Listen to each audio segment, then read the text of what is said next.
بسم الله الرحمن الرحيم. الحمد لله وحده، والصلاة والسلام على من لا نبي بعده ولا رسول بعده ولا معصوم بعده ولا أمة بعد أمتي ولا کتاب بعد کتابی اما بعد. انتہائی واجب الاحترام، قابل صد احترام بزرگان دین، نوجوانان اہل سنت، السلام علیکم ورحمۃ اللہ وبرکاتہ.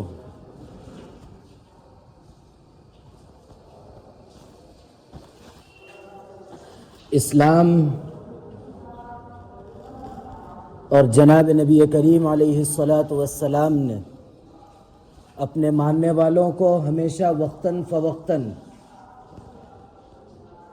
کچھ اعمال کے فضائل بتائے.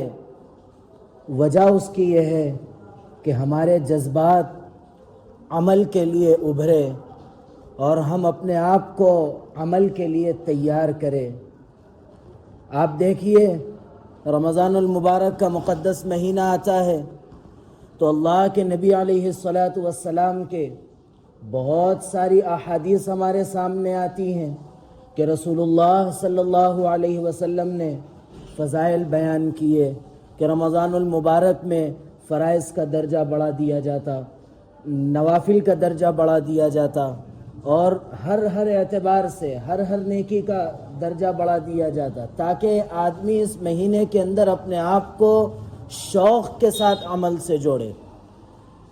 اسی طرح یہ جو آنے والا مہینہ ہے ذی الحجہ کا، اس مہینے کے شروع کے جو 9 دن ہیں، ان 9 دنوں کے اندر جناب نبی کریم علیہ الصلاۃ والسلام نے اس کے بہت سارے فضائل بیان کیے، اور اسی طرح اس کے روزوں کی فضیلت بیان کی، اس کی راتوں کی فضیلت بیان کی. وجہ اس کی کیا ہے؟ وجہ اس کی یہ ہے کہ آدمی عمل کے لیے اپنے آپ کو تیار کرے، اور جو عام وقتوں میں آدمی عام وقت سمجھ کے وقت ضائع کر دیتا ہے، یہ فضائل کا تذکرہ کر کے اللہ کے نبی علیہ الصلاۃ والسلام امت کو عمل کے لیے تیار کرنا چاہتے ہیں. کیا فضیلت ہے؟ اگر کوئی شخص یہ ابتدائی ذی الحجہ کے 9 دن روزہ رکھتا ہے تو اللہ کے نبی علیہ الصلاۃ والسلام فرماتے ہیں کہ اس کو ایک روزے کے بدلے 1 سال کا ثواب ملتا ہے. کیا ہمارے لیے ممکن ہے کہ ہم سال بھر بلا ناغہ ہم کیا روزہ رکھیں؟ ظاہر سی بات ہے کہ ہمارا دل و دماغ اور ہماری صحت اس بات کی بالکل بھی اجازت نہیں دیتی. کیسے رہے؟ ہمارے پاس تقریبات بھی آتی ہیں، ہمارے گھروں میں مختلف احوال بھی آتے ہیں، کس طرح ممکن ہے؟ تو ظاہر سی بات ہے کہ ہمارے لیے یہ چیز ممکن نہیں تھی. لیکن اللہ کے نبی علیہ الصلاۃ والسلام نے فضیلت کا تذکرہ کر کے ایک ایسا موقع عنایت فرمایا کہ وقت تو کم ہے لیکن اجر بہت زیادہ ہے. اسی طرح جب آپ رات کی عبادت کرتے ہیں تو اس کو اللہ کے نبی علیہ الصلاۃ والسلام نے فرمایا کہ اس کی راتوں کی عبادتیں شب قدر کی عبادت کی طرح ہے. رمضان المبارک کا آخری عشرہ آتا، ہم شب قدر کی تلاش میں طاق راتوں میں عبادتیں کرتے ہیں کہ شاید آج شب قدر مل جائے، یا کل شب قدر مل جائے، یا اس کے بعد والے میں شب قدر مل جائے. ہم فکر اور کوشش میں لگے رہتے ہیں، لیکن اللہ کے نبی علیہ الصلاۃ والسلام نے ان راتوں کے بارے میں فرمایا کہ اگر کوئی ایک رات کی بھی عبادت کرتا ہے تو اللہ تعالیٰ اس کو شب قدر کی عبادت کے برابر ثواب عنایت فرماتے ہیں.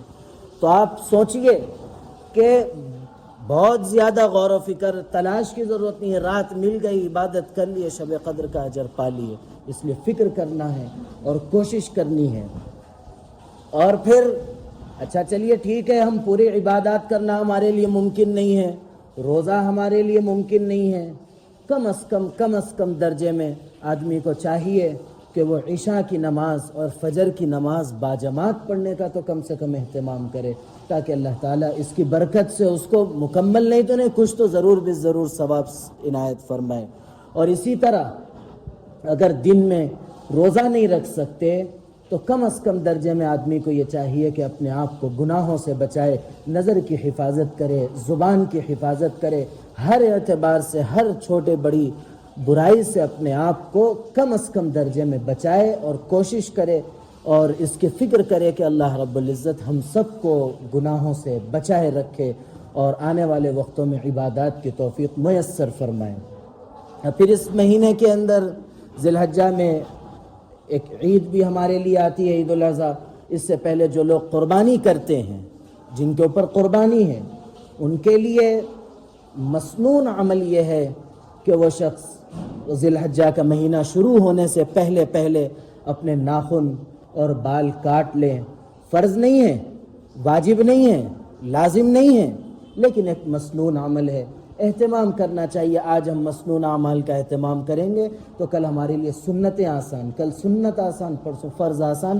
آج ہماری صورتحال یہ ہے کہ ہمارے لیے فرض ہی مشکل ہے۔ یہ کیسا مشکل ہے؟ اس کو آسان دیکھنے کے لیے آپ دیکھیے کہ فجر کی نماز ہمارے لیے کتنی آسان ہے، اس سے اندازہ ہوتا ہے۔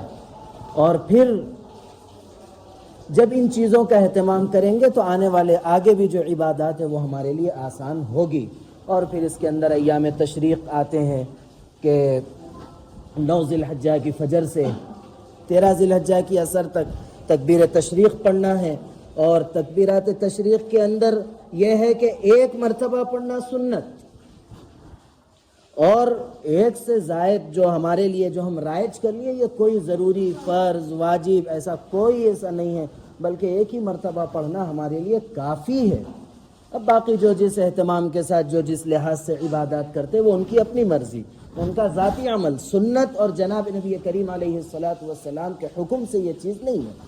اور پھر اگر ہم اپنے آپ کو عبادت کے لیے تیار کرتے ہیں تو پھر سب سے بڑھ کر ہم پر جو ضروری اور لازم جو چیز ہم سے جڑ جاتی ہے وہ یہ ہے کہ ہم جب عبادت کے لیے تیار ہو گئے، جب ہم اپنے آپ کو اللہ سے لو لگانے کے لیے تیار ہو گئے، تو ہم اپنی نیت کو خالص کر لیں کہ ہماری جو نمازیں ہوں گی اللہ کے لیے ہوں گی، ہماری جو عبادتیں ہوں گی یا ہمارا روزہ ہوگا، جو کچھ ہم ان دنوں میں عبادت کریں گے، فضیلت والے دن ہیں، اس میں جو کچھ عبادت کریں گے خالص اللہ کے لیے کریں گے، اللہ کو راضی کرنے کے لیے کریں گے۔ یہ اس نیت کے ساتھ ہم اپنا ہر عمل کرنے کی فکر کریں۔